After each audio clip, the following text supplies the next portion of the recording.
தமிழ்நாட்டின் பாரம்பரிய அரிசியான மாப்பிள்ளை சம்பா அரிசி வச்சு ஒரு அடை எப்படி செய்யலான்ட்டு இந்த வீடியோவில் பார்க்க போகிறோம்.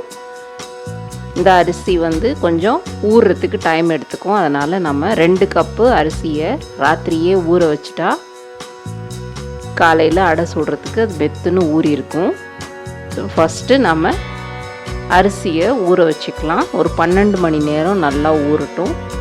கழுவி சுத்தம் பண்ணி ஊற வச்சுக்கலாம். ஊறினதுக்கப்புறம் இப்படி இருக்கும். 12 மணி நேரம் ஊறின அரிசி. இப்போது அரை கப்பு அளவுக்கு கடலைப்பருப்பு, துவரப்பருப்பு, பாசிப்பருப்பு எல்லாமே அரை கப்பு அளவுக்கு அளந்து எடுத்துக்கோங்க. பருப்புகள்லாம் ஒரு 2 மணி நேரம் ஊறினா போதும். ஸோ அந்த அரிசி ஊற வச்ச பாத்திரத்துலேயே இந்த பருப்புகளையும் சேர்த்து தேவையான அளவுக்கு காரத்துக்கு நம்ம காஞ்ச மிளகாய் சேர்த்துக்கலாம். எல்லாத்தையும் தண்ணி ஊற்றி 3 தடவை நல்லா அலம்பி எடுத்துடலாம். இந்த மாதிரி சுத்தமாக அலம்பி எடுத்ததுக்கப்புறம் மறுபடியும் அதில் சுத்தமான தண்ணி சேர்த்துக்கலாம்.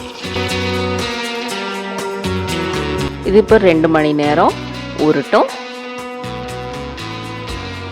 எல்லாமே நல்லா ஊறி வந்திருக்கு பாருங்கள். பருப்பு அரிசி எல்லாமே நல்லா மெத்துன்னு வெந்திருக்கு. ஸோ இப்போ மிக்ஸி ஜாரில் சேர்த்து இதை பக்குவமாக அரைச்சிக்கலாம். ரொம்பவும் நைஸாக அரைக்கக்கூடாது, ரொம்பவும் குறகுறன்னு அரைக்கக்கூடாது. நான் உங்களுக்கு காமிக்கிறேன் பாருங்கள். ஸோ வீடியோவை கொடுத்துருக்குற டிப்ஸ் எல்லாம் ஃபாலோ பண்ணுங்கள். கண்டிப்பாக அடை சூப்பராக இருக்கும். இந்த மாதிரி தண்ணி சேர்த்து இதை அரைச்சிக்கலாம்.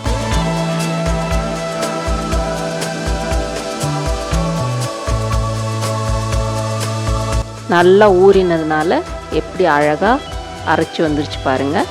1 டேபிள் ஸ்பூன் அளவுக்கு சோம்பு சேர்த்துக்கிறேன். அரை டீஸ்பூன் அளவுக்கு பெருங்காய பொடி சேர்த்துக்கலாம்.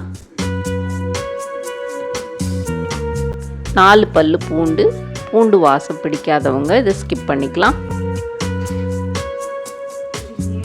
கருவேப்பிலை, கொத்தமல்லி, புதினா இலைகளை நல்லா வாஷ் பண்ணிவிட்டு இது மாதிரி சாப் பண்ணி இதில் சேர்த்துக்கலாம்.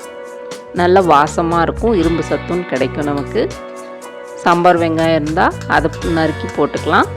நான் இன்றைக்கி பெரிய வெங்காயம் தான் நறுக்கி இந்த மாதிரி சேர்த்துருக்கேன். வெங்காயம் ரொம்ப பிடிச்சதுன்னா நல்லா நிறையவே சேர்த்துக்கலாம்.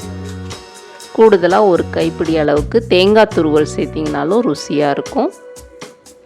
தேவையான அளவுக்கு உப்பு சேர்த்துக்கலாம். இப்போ எல்லாத்தையும் ஒன்று போல் மிக்ஸ் பண்ணி பிசைஞ்சு ரெடி பண்ணி வச்சுக்கலாம். இதுதான் பர்ஃபெக்டான கன்சிஸ்டன்சி.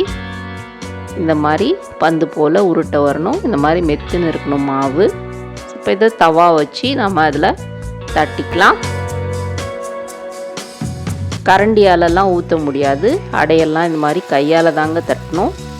ஸோ இது மாதிரி முடிஞ்ச வரைக்கும் அடுப்பை சிம்மில் வச்சுட்டு மெல்லுசாக இந்த மாதிரி தட்டிக்கிட்டே வந்தீங்கன்னா கரெக்டாக இருக்கும். தேவையான அளவுக்கு எண்ணெய் எப்படி ஸ்ப்ரிங்கிள் பண்ணிக்கலாம். இது வேகிறதுக்கு கொஞ்சம் டைம் எடுக்கும். அதனால் மூடி போட்டு ஒரு 2 நிமிஷம் வேக விடலாம். ஸோ மூடியை எடுத்துகிட்டு இப்போ திருப்பி போட்டுக்கலாம். திருப்பியும் மூடி வைக்கலாம்.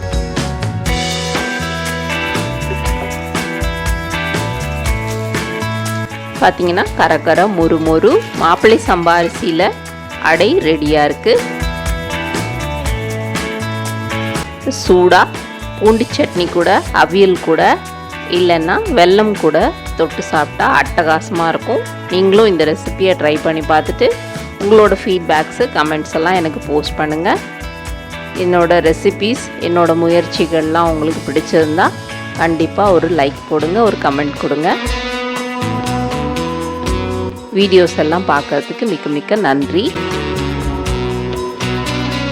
நீங்களும் உங்கள் குடும்பத்தோடு இந்த அடையை சுவைச்சு எப்படி இருக்குன்னு சொல்லுங்கள்.